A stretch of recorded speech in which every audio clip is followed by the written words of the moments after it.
ओम नमो नारायणाय. मी योग सद्गुरू डॉक्टर कृष्णदेवगिरी. चला तर आज आपण जाणून घेऊया योग सद्गुरू विचारधारामध्ये महाभारत एक तत्वज्ञान.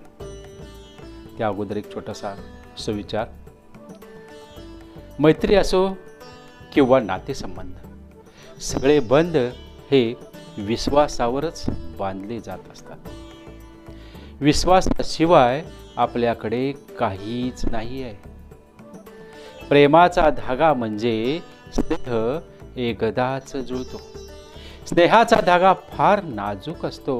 एकदा तुटला की परत जोडता येत नाही, आणि जोडला तरी गाठ राहते कायमचीच. फारच थोड्यांच्या नशिबात अखेरपर्यंत अखंड धागा राहतो. बाकी सर्वांना गाठी मारूनच धागा टिकवावा लागतो. त्यालाच जीवन म्हणतात. योग सद्गुरू विचारधारामध्ये आज आपण महाभारत एक तत्वज्ञान याविषयी बोलणार आहे. महाभारतात असे म्हटले जाते आहे की सुमारे 80% मनुष्यबळ युद्धाच्या 18व्या दिवशीच मृत्युमुखी पडले होते. जेव्हा युद्ध संपले तेव्हा संजय युद्ध झाले तिथे म्हणजेच कुरुक्षेत्राच्या मैदानात आले. त्यांच्या मनात शंका आलेली होती की हे युद्ध खरंच झाले आहे का? खरंच एवढा मोठा नरसंहार झालेला आहे का? ती हीच जागा आहे का जिथे सामर्थ्यवान पांडव आणि भगवान श्रीकृष्ण उभे होते? ती हीच जागा आहे का जिथे श्रीमद भगवद्गीता सांगितली गेली? हे सगळे खरंच झाले आहे की मला तसा भ्रम होत आहे? संजय विचारात असतानाच त्यांना एक धीर गंभीर आवाजात, तुला कधीच याचे सत्य माहीत होणार नाही, एक शांत वयोवृद्ध आवाज त्यांच्या कानी पडला. संताने आवाज आलेल्या दिसले पाहिले तर त्यांना एक साधू तिथे दिसले. साधू हलक्या आवाजात परत म्हणाले की मला माहीत आहे तू इथे कुरुक्षेत्राचे युद्ध खरेच झाले आहे का ते पाहायला आला आहेस, परंतु तुला या युद्धाबद्दल सत्य कधी समजणार नाही जोपर्यंत तुला खरे युद्ध कसले होते ते कळणार नाही. संजय म्हणाले, म्हणजे? साधू म्हणाले, महाभारत हे एक महाकाव्य आहे, एक वास्तविकता आहे, परंतु त्यापेक्षा अधिक ते एक तत्वज्ञान आहे. आणि एवढे सांगून ते हसू लागले.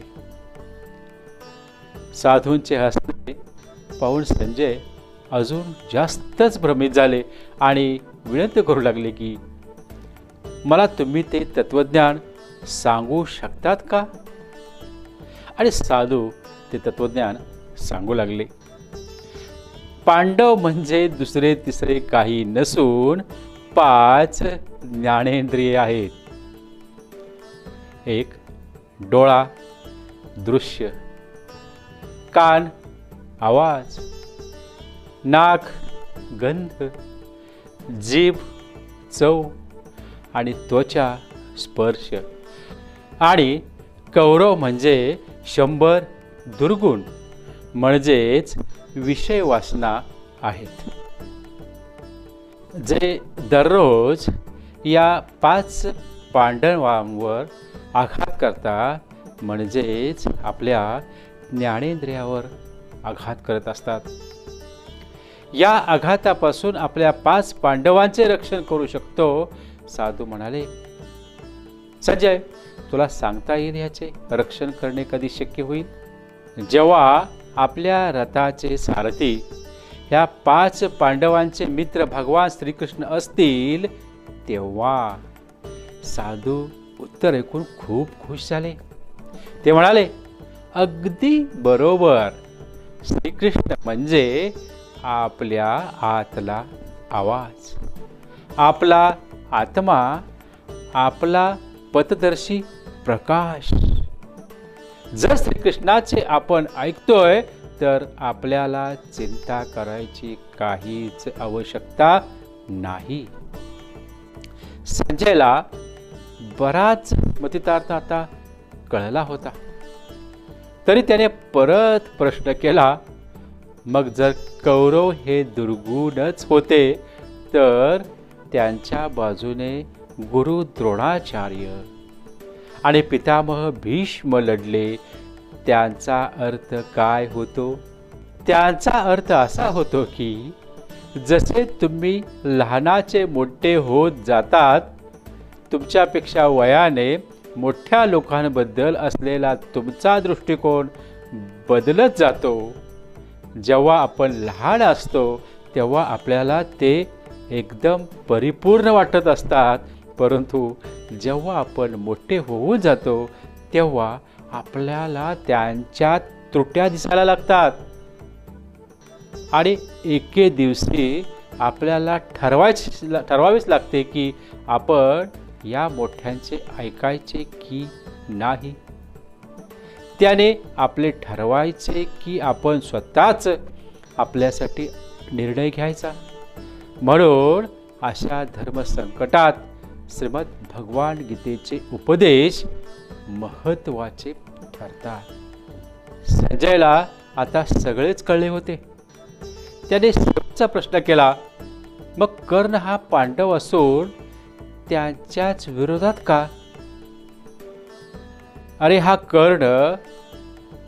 कर्ण हा 5 ज्ञानेंद्रियासारखाच आपला असतो, तो आपलाच एक भाग असतो, परंतु साथ देतो त्या 100 दुर्गुणांची. हा कर्ण दुसरा तिसरा कोणी नसून आपल्या स्वतःचा विषय वासना असतात. हे सर्व आपल्याच हातात असतात, परंतु त्याची मैत्री 100 दुर्गुणांशी असते. कर्णाला सारखा पश्चाताप होत असतो आणि तो दुर्गुणाची साथ का देतोय त्याचे सतत कारणे देत राहतो. आपली वासना पण अशीच असते, पश्चाताप करते आणि परत तिथेच जाते. संजयच्या डोळ्यातून अश्रू येत असतात. त्याला जगातले सगळ्यात मोठे महाकाव्य महाभारत खऱ्या अर्थाने समजलेले असते. ते दूरवर पसरलेल्या कुरुक्षेत्राला पाहत उभे असतात. ते साधू महाराजांना नमन करण्यासाठी मागे वळतात आणि पाहतात तर त्या जागी कोणीच नसते. ते साधू दिसल्यासे होतात, परंतु एक गहन तत्वज्ञान तिथे ठेवून जातात. पटतंय ना? धन्यवाद. ओम नमो नारायण.